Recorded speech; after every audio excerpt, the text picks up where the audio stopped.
오늘은 이스라엘 창업 성공의 핵심인 요즈마 펀드의 회장님을 모시고 그분의 경험과 또 이스라엘 창업의 성공에 대한 인터뷰를 하도록 하겠습니다. 이갈 엘리야 회장님이시고요. 그러면 지금부터 인터뷰를 시작하도록 하겠습니다. Good afternoon, Mr. Erlich. Welcome to Korea.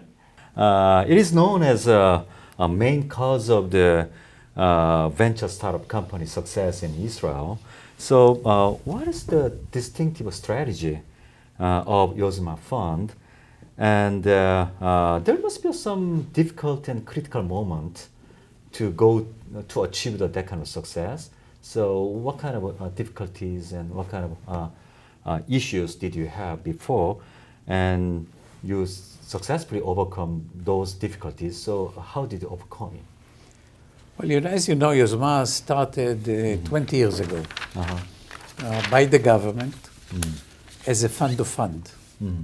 And the reason for the government to start YOZMA was the fact that many small companies and many entrepreneurs fail after they develop the technology, which means that there are more problems than technology development, like marketing and management of these companies.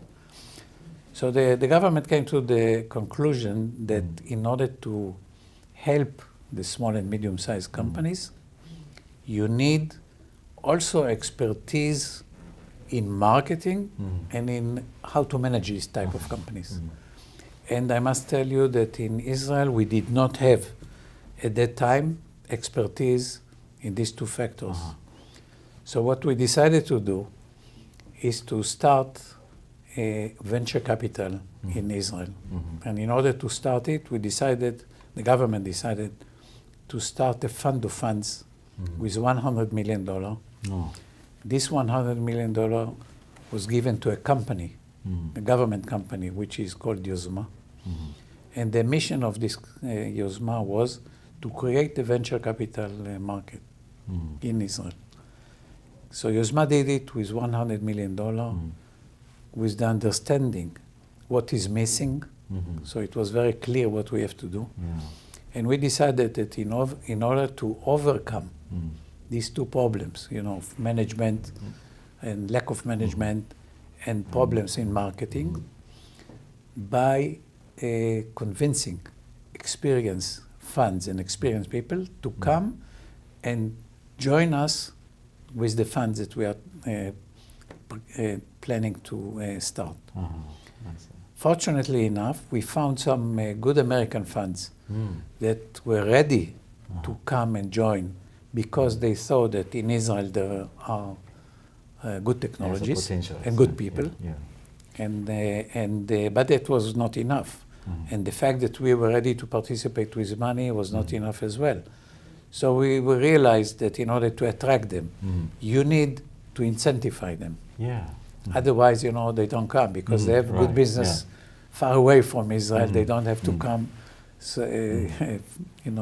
10,000 miles in order to make investment. So we give them incentive in a way that we told them that they can buy us out in 5 years if they like.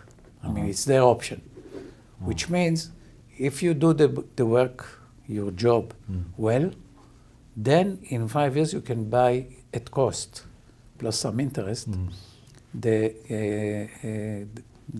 part of the government in the fund. And this was tempting for them. And as a matter of fact, we started 10 funds in Israel. We succeeded to find good partners. And out of these funds, after 5 years, 8 funds exercised the option, which means the investors in the funds saw at that time that these funds are going to be successful. And at the end, after 10 years, the funds are for 10 years, the average return of the funds was more than 7 times, even 8 times the money. The best one was even 14. And the reason to have so high return is because the option that the government gave them. So incentive strategy was kind of big success factor of YOZMA Fund. Okay. Not only the incentive, I think the major, if you asked about the major factor of the success, I think there were several factors for the success. The incentive was one of them. Okay. The fact that we decided to join with global player was another factor to success, because this player can take companies globally to the markets, and also they have experience in venture capital. And also the fact that the government did not manage it. We step aside, we let them manage. I see. Okay, those three factors are kind of key success factor of YOZMA Fund. Okay, yeah. Then, according to recent IDC predictions, IT industry going toward to the mobiles and big data and cloud computing and some platforms. And so, what are the kind of strategic areas that industry in Israel is most interested in? Or YOZMA Fund is interested in? Many areas. Many areas of technology. As a matter of fact, the system in Israel is a kind of a system that encourages any technology that can be innovative and commercialized. Okay. So we are not choosing, a special technology. But in fact, what happened is that most of the areas are those that you just described, including, IT. Now what is trendy is cloud computing and the big data. All you can find companies and security, again, the security of clouds, communication. Then you can find many companies in this area in Israel, because these are driven by the opportunity. If the entrepreneurs and companies think that in the world, the opportunity now is in the cloud communication, they will go to the cloud internet and try to find products that can make money out there. Also, if you look at the market, you will see many medical companies and drug development companies, because this is also a future area which was not still did enough, for developments of the well-being of human. And also, if you look at the government, if the government encourages specific fields, normally the government does not intervene. It doesn't say whatever you want to, they want that you will search. But recently the government declared about several plans that they want to prefer on other plans. One of them was nanotechnology. The other one is now energy replacement. So these are two big programs that the government decided to allocate more money than for the other projects. But as I said before, you can find in Israel a supermarket of technologies. Yeah, so actually you don't really restrict any particular area. No. Just you look at the kind of potential of the technology and potential markets. And yes, but it is important to mention here that it's not that we look or the government look. I mean, there are the entrepreneurs, there are the companies, they have their own expertise and their own ideas. We just follow their ideas. Okay. And once they have an idea, we just have to see that they are innovative and can be commercialized, they have enough money to do it, and then the government can help through the chief scientist's office. Okay, I see. Yeah, so I think that their potential is the kind of the most, and a creative idea is the most important factor. But when you kind of invest, actually at the initial stage, it's very hard to make a judgment whether they can really success or not. So, I mean, do you have any kind of particular system or kind of metrics that can evaluate or screening those possible, startup companies? How can you kind of evaluate? How can you make a decision when you invest? Well, first of all, you're right. It's very difficult. Yes. Especially at the early stage, at the seed stage, So there are many ways how to try and evaluate this type of companies.